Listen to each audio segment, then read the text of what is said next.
Bonjour, aujourd'hui on va parler d'intérêt composé. On va regarder qu'est-ce que ça veut dire ici, l'intérêt composé. Dans les années 70, les taux d'intérêt étaient beaucoup plus élevés qu'aujourd'hui. On va regarder les différences. Donc pour le premier problème, je te dis que tu as acheté une obligation d'épargne du Canada de 500 $. Puis l'échéance de l'obligation était de 7 ans. Puis si tu ne l'encaissais pas avant l'échéance, elle te rapportait 10,25% par année.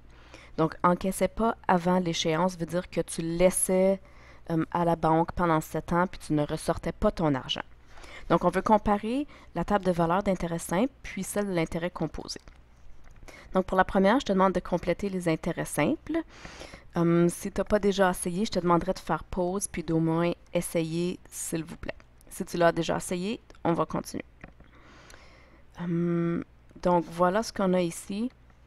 Nombre d'années, capital, intérêt, puis le total des intérêts cumulés. Pour la première année, on a déposé 500 $. Comment on va calculer l'intérêt de 10,25%? On va faire 500 fois 0,1025. Donc, 10,25%. 10,25%. 0,1025. Donc, essentiellement, tu peux, si tu n'es pas certain, tu peux toujours faire 10,25 divisé par 100, puis c'est ça que ça va te donner. Donc, on va faire le 500 fois 0,1025 qui devrait nous donner, ici, 51,25. Donc, le total des intérêts cumulés, on va avoir fait 51,25. Pour la deuxième année, vu que c'est l'intérêt simple, on ne réinvestit pas le 51,25, on investit juste encore, on laisse notre 500 $. Donc l'intérêt de 10,25% va être encore 51,25. Le total maintenant, ça va être 51,25 plus, on va faire 51,25 plus 51,25 qui nous donne 102,50. Ça va être toujours la même chose ici, vu qu'on garde toujours le 500 $, donc notre taux d'intérêt va être 10,25%, va toujours nous donner 51,25 $. Pour le total ici, on a juste à additionner 51,25 plus 51,25 plus 51,25, nous donne le total ici, 153,75. Donc ton tableau devrait ressembler à ceci.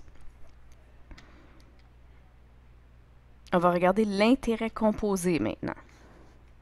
Qu'est-ce que ça va changer si on fait l'intérêt composé? OK. Je te rappelle que l'intérêt composé, qu'est-ce qu'on fait? On prend les intérêts gagnés, puis on les rajoute à notre placement initial.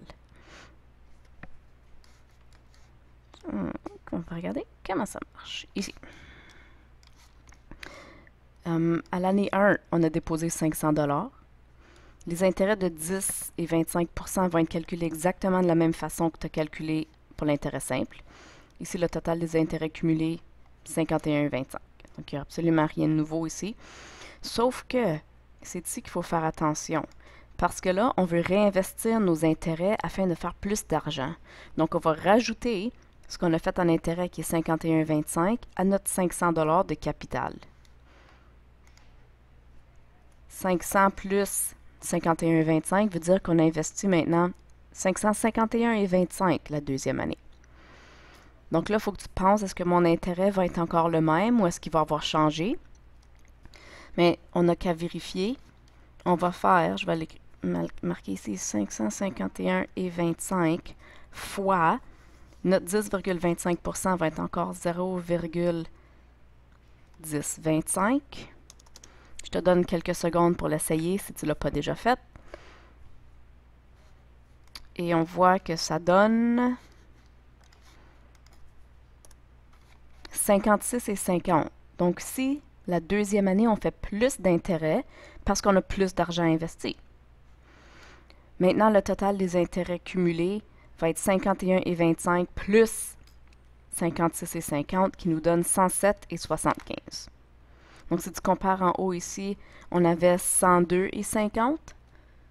Maintenant, on a 107,75.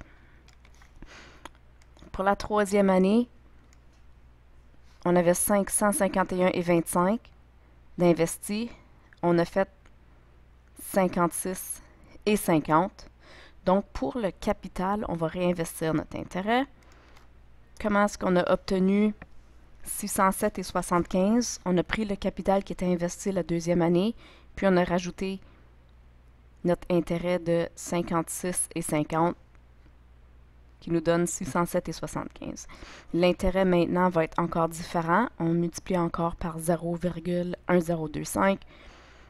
Cette année-là, on va faire 62,29 d'intérêt. Donc, le total d'intérêt cumulé est rendu à 170,4. Donc, je te laisse compléter la table de valeurs, vérifier que tu comprends d'où viennent les chiffres. Donc, prends quelques secondes pour faire ça.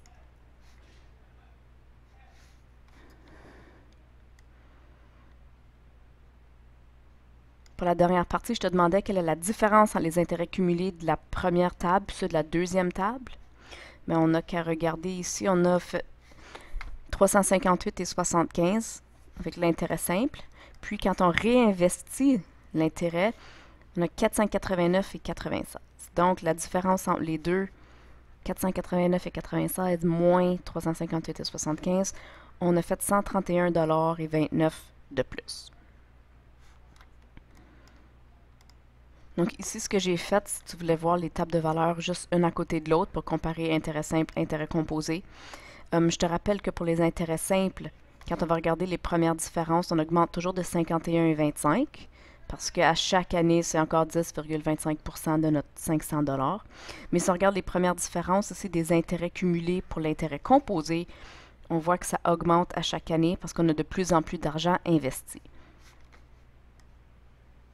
Donc, si je te demande maintenant de comparer les deux graphiques, on voit que l'intérêt composé augmente, n'augmente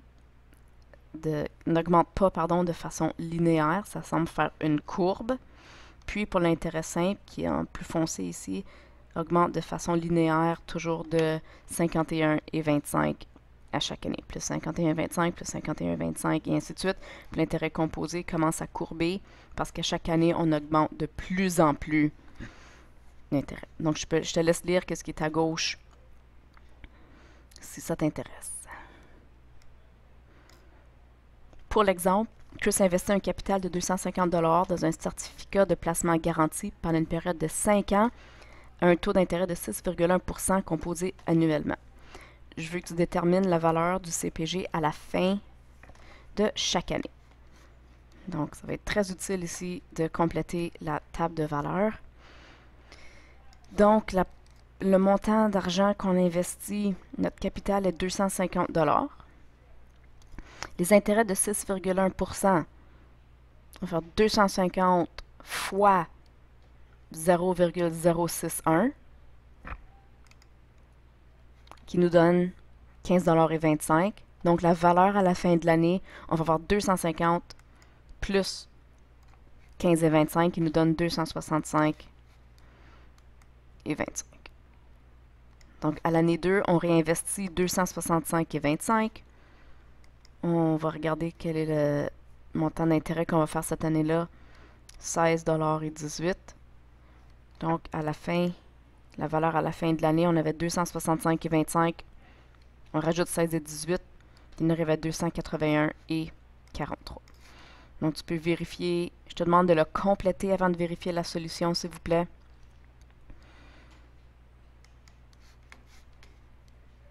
Et voilà, tu devrais arriver à la valeur à la fin, à l'échéance, veut dire à la fin du placement, on est à 336,14 $. Tu peux maintenant passer à la pratique autonome.